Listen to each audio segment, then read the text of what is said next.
안녕하세요. 말씀이 삶이 되기까지 바이블 라이프 이은미 목사입니다. 오늘은 인간은 영과 혼과 육으로 존재하나요? 육이 죽으면 영과 혼도 죽나요? 라는 질문입니다. 인간을 어떻게 이해하느냐는 굉장히 중요한 문제입니다. 그 이해에 따라서 존재와 삶의 의미가 달라지기 때문에 그렇습니다. 크게 보면 인간을 영과 혼과 육 세 부분으로 나누거나 영, 육 두 부분으로 나누어서 이해를 합니다.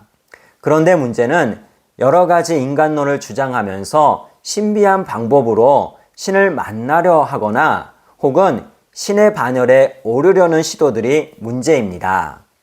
결국 사이비와 이단에 현혹되거나 혹은 수행이나 고행 그리고 주술에 사로잡혀 살아가기도 합니다.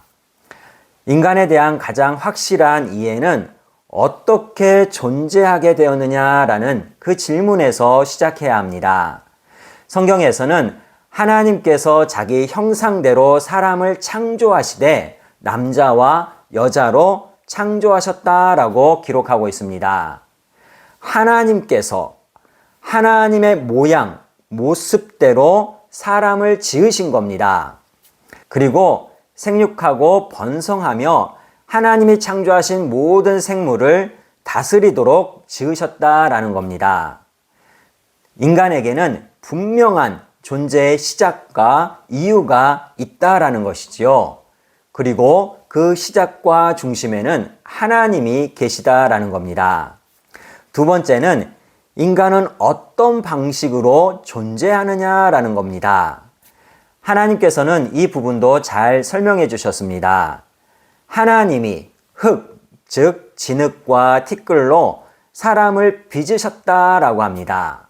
그리고 하나님의 생기를 그 코에 불어 넣으셨습니다. 그러자 사람, 생명이 되었다라고 합니다. 즉 숨을 쉬는 살아있는 존재가 되었다라는 겁니다. 정리하면 인간은 하나님의 뜻과 능력으로 살아있는 인격체가 되었습니다. 왜냐하면 하나님께서는 인간과 인격적인 관계를 원하시기 때문에 그렇습니다. 그리고 하나님께서 인간을 지으신 그 자체가 하나님과의 인격적인 관계의 시작이요. 그리고 생명의 시작입니다. 넘어가서 인간의 구성을 보면 교회 역사 속에서는 3분설과 2분설이 공존해 왔습니다. 먼저 3분설은 인간을 영과 혼과 육으로 구성되어 있다라고 주장합니다. 영은 본질적인 자아입니다. 비물질적이지요. 그에 반해 육은 물질입니다. 그리고 혼은 이 비물질적인 영과 물질적인 몸을 연결해주는 매개체로 이해를 합니다. 다음으로 이분설은 인간은 별개의 두 실체, 즉 영과 육으로 구성되어 있다라고 주장하는 겁니다. 영은 하나님의 형상대로 도구인 육체를 움직인다라는 것이지요. 온전한 설명은 아니지만 그래도 인간 구성 부분에서만 볼 때는 성경은 3분설이 아니라 2분설로 볼 수 있습니다. 그러나 엄밀히 말하면 성경의 인간 구성은 통일체입니다. 아담과 하와가 선악을 알게 하는 나무의 열매를 따먹었지요. 그럼 영혼이 죄를 지은 걸까요? 아니면 육체가 죄를 지은 걸까요? 인간이 죄를 지은 거지요. 창조와 구원과 심판도 마찬가지입니다. 영혼이나 육체 한편에만 적용되는 것이 아닙니다. 지성과 감성과 의지를 갖춘 살아 숨쉬는 인격체가 창조되었고 구원받고 심판을 받는 겁니다. 그러나 영혼과 육체는 구조적으로 이중성을 가지고 있습니다. 성경은 영혼을 또다시 영과 혼으로 구분하지 않습니다. 영혼과 육체는 창조에서부터 부활까지 이어지고 궁극적으로 온전한 인간은 영혼과 육체의 통일성을 이룹니다. 왜냐하면 영과 혼은 같은 의미로 서로 교차되어서 사용됩니다. 인간을 표현할 때 몸과 영혼이라고 표현하기도 하고 몸과 영이라고 표현하기도 합니다. 또 인간의 죽음도 영이 떠났다라고 표현하기도 하고 혼이 떠났다라고 표현하기도 합니다. 정리하면 3분설, 2분설을 말하면서 영은 선하고 육은 악하다라고 생각을 하면 안 됩니다. 더 나아가 영에 대한 지식을 알아야 구원받는다고 주장하는 영지주의와 같은 영적 신비주의에 현혹되어서도 안 됩니다. 혹은 육체를 고행으로 학대하거나 쾌락으로 방치해서도 안 됩니다. 인간을 자꾸 나누어서 이해하기보다는 전인적인 통일체로 이해해야 합니다. 자, 처음 질문으로 돌아가 보겠습니다. 인간은 영과 혼과 육으로 존재하나요? 입니다. 인간은 영혼과 육체라는 구조적 이중성을 가지고 있습니다. 하지만 영육 통일체여야지만이 살아 숨쉬고 움직이는 인간이 되는 겁니다. 혹 히브리서 4장 12절 말씀에 하나님의 말씀은 살아있고 활력이 있어 좌우의 날선 어떤 검보다 예리하여서 혼과 영 및 관절과 골수를 찔러 쪼개기까지 하며 또 마음의 생각과 뜻을 판단하나니라는 그런 말씀이 있습니다.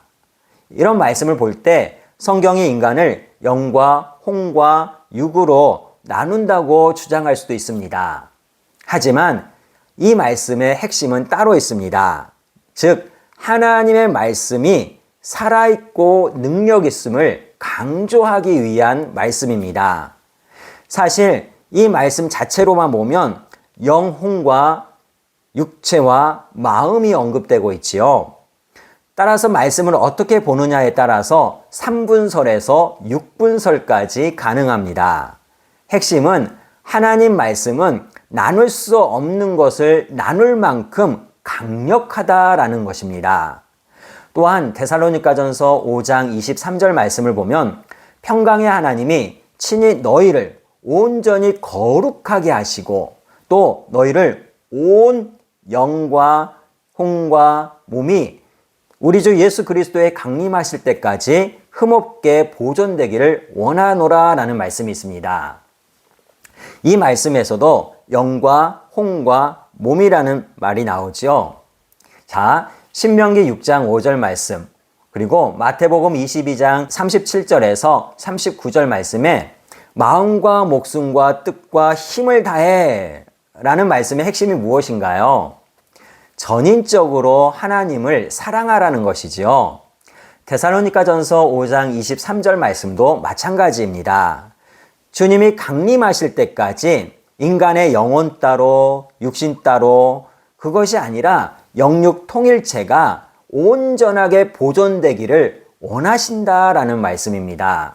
넘어가서 육이 죽으면 영과 혼도 죽나요? 입니다. 죽음의 핵심은 관계입니다. 즉 관계의 단절이 죽음이라는 거죠. 따라서 성경은 소멸을 죽음으로 보지 않습니다. 혹 육신은 소멸되지 않나요? 라고 반문할 수 있습니다. 이것도 소멸이 아니라 단절입니다. 영혼과 육체가 단절되는 것은 인간의 죄악으로 인해 벌어진 1차적인 죽음입니다. 하지만 주님 다시 오시는 날 택함받은 성도들의 육체가 부활합니다. 그리고 최후의 심판날 모든 사람들의 육체가 부활합니다. 왜인가요? 마지막 심판을 받기 위해서입니다. 영 따로 육 따로 심판받는 것이 아닙니다. 통일체로 심판을 받는 것이지요. 그리고 소멸이 아니라 하나님과의 영원한 단절, 진짜 죽음을 맞이하게 됩니다. 그러므로 인간 이해에 있어서 하나님의 창조와 구원과 심판을 중심으로 통일체적인 인간 이해가 필요합니다. 따라서 자꾸 나누려고 하거나 뭔가를 추가시킬 것이 아닙니다. 오히려 영육 통일체로 인간을 이해하고 예수 안에서 전인적으로 변화되어 가시기를 주님의 이름으로 축복하고 소망합니다.